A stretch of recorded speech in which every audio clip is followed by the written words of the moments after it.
মহিলা মানুষ কষ্ট করে আসছে, সম্মান করে। যদি আপনার এই সকল লোক আছে কিন্তু কোরবানির জিনিস, আমি কিন্তু আপনাকে অনেক জন্য দাম দিই নাই। ওই যে আপনি 10 লাখ চাবেন, আরেকজন 2 লাখ বলবেন, সেরকম না। কিন্তু আপনি এখানে 70-80 জন লোক আছে, আপনি জিজ্ঞেস করেন 410 গরুটা খাটে কিনা, খাটে তো। আমি খুশি ওনাকে 5 টাকা ওনার হাতে দিয়ে দিলাম। ধরেন বিসমিল্লাহ বলেন, ধরেন বিসমিল্লাহ বলেন, বিসমিল্লাহ বলেন। জান ভাই দিয়া দেন ভাই, মহিলা মানুষ। আপনি গরুটা বেচে দিন, ঠিক আছে? আপনি গরুটা বেচে দিন, আপনি গরুটা বেচে দিন ভাই, ঠিক আছে?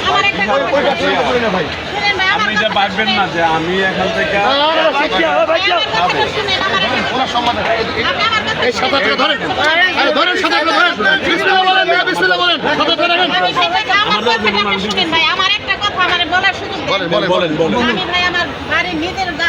ঠিক আছে, বুঝছি। আচ্ছা, আমি তো আমাকে জি জি করছেন, পুরো টাকা দেন, আমিও দিব না, আমি দিব না।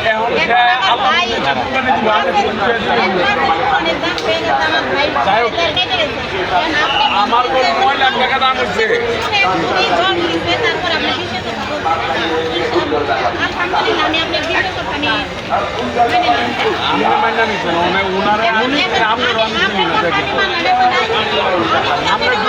আপনার সাথে আমার কি পার্থক্য, কি পার্থক্য আপনার সাথে, বুঝছেন? দাঁড়াও, বোঝে নেই, উনি বোঝে নেই। আমি কত বলছি আপনাকে, আপনার কথা বলছি, শুনছেন আপনি? ভাই 20 বলছে, আমি আপনাকে, আপনি 20 বলছে, আমি আপনাকে 5 টাকা দিব না ভাই হিসাবে। 415 ধরেন, বিসমিল্লাহ বলেন, যান খাবার দেন, বিসমিল্লাহ বলেন, বিসমিল্লাহ বলেন।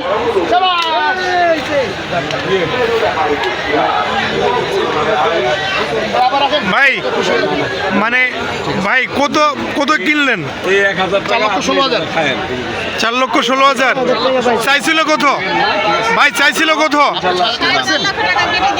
হ্যাঁ, আপনি আপনি যাক এখন খুশি হয়ে দিছেন, কি বলছে না বলছে আপনি আপনি চাইছিলেন কত তার কাছে? মানে দেওয়া হয়েছিল, পরে ওনাকে বলা হয়েছে, আমার ছোট ভাই বলে দিচ্ছে যে 4.5 কমে আমি ছাড়বো না। পরে আমি বললাম যে ঠিক আছে, আমার ভাই যখন বলছে, আমি আর 5 নিচে যখন বলছে, আমি আমার ভাইয়ের কথাটা মেনে নিলাম। কিন্তু তারপরে ওই ভাই আমার কথাটা শুনে না, এরপরে দ্বিতীয় পার্সন আর একটা লোক আমাকে যেটা বলছে, সেটা আমি আলহামদুলিল্লাহ মেনে নিচ্ছি। এখন কত বিক্রি করলেন? এখন বিক্রি করছি 4,16,000। ভাই এটা কি কুরবানির জন্য নিলেন? মানুষ এই সার বাছুরটা হইতেছে ভাই, এটা আমার নিজের গাভীর বাছুর। আমি একে ছোটবেলায় থেকেই কোলে কাঠি করে বাচ্চা পোলাপানের মতো মানুষ করেছি, বুঝছেন? এখন আমার পালার মতো কোনো সামর্থ্য নাই, এই জন্য ওকে কোরবানির নিয়ত করছি যে আল্লাহ ওকে যেন কোরবানির ছুটিতে ওকে কবুল করে। তো কেমন লাগছে আপনার? হাটে নিয়ে আসছি,